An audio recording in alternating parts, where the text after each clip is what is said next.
حضرت ابراہیم علیہ السلام کو خلیل اللہ، اللہ کا دوست کہا جاتا ہے۔ ان کی ایک بہت ہی مشہور عادت تھی کہ وہ کبھی بھی اکیلے کھانا نہیں کھاتے تھے۔ وہ ہمیشہ اس انتظار میں رہتے تھے کہ کوئی مہمان آئے اور وہ اس کے ساتھ مل کر دسترخوان ساجھا کریں۔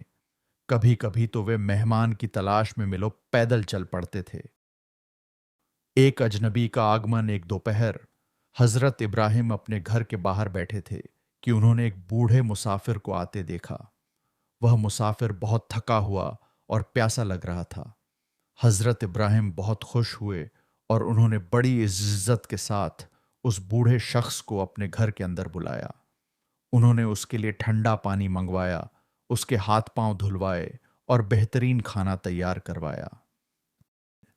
کھانے کی میز پر امتحان جب کھانا دسترخوان پر سجا دیا گیا تو حضرت ابراہیم نے مسافر سے کہا، بسم اللہ کیجئے اور کھانا شروع کیجئے۔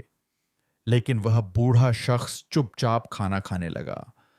حضرت ابراہیم نے غور کیا کہ اس شخص نے کھانا شروع کرنے سے پہلے بسم اللہ، اللہ کے نام سے شروع نہیں کہا۔ حضرت ابراہیم نے بڑے پیار سے پوچھا، اے بزرگ، کیا آپ کھانا شروع کرنے سے پہلے اپنے خالق کی پیدا کرنے والے کا نام نہیں لیں گے؟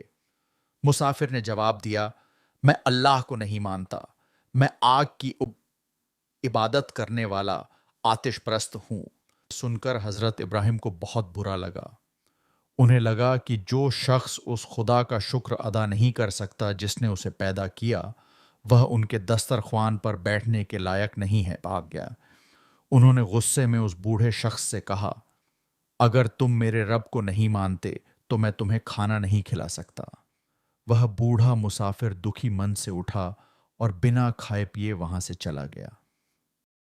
کا پیغام اسکنگیر جیسے ہی وہ مسافر گیا، اللہ کی طرف سے حضرت ابراہیم کے پاس وہی سندیش آئی۔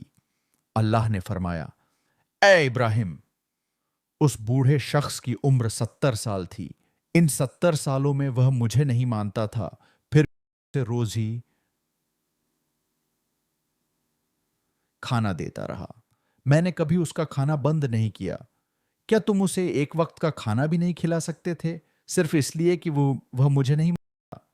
6 پچھتاوا اور معافی یہ سنتے ہی حضرت ابراہیم کی آنکھوں میں آنسو آ گئے۔ انہیں اپنی غلطی کا احساس ہوا۔ وہ ترنت گھر سے باہر نکلے اور اس بوڑھے مسافر کے پیچھے بھاگے۔ کافی دور جانے کے بعد انہوں نے اسے پکڑ لیا اور اس سے معافی مانگی۔ حضرت ابراہیم نے اس سے منت کی، کرپیا واپس چلیے اور میرے ساتھ کھانا کھائیے۔ مسافر حیران تھا۔ اس نے پوچھا، ابھی تو آپ نے مجھے نکال دیا تھا، اب اچانک اتنا بدلاؤ کیوں؟ حضرت ابراہیم نے روتے ہوئے ساری بات بتائی کہ کیسے اللہ نے انہیں ڈانٹا اور اس کی پرواہ کرنے کو کہا۔ وہ بوڑھا شخص یہ سن کر دنگ رہ گیا۔ اس نے سوچا، وہ خدا کتنا مہربان ہے جو اپنے دشمنوں کا بھی خیال رکھتا ہے۔ اسی وقت اس مسافر نے اللہ پر ایمان لانے کا فیصلہ کیا اور وہ اسلام قبول کر لیا۔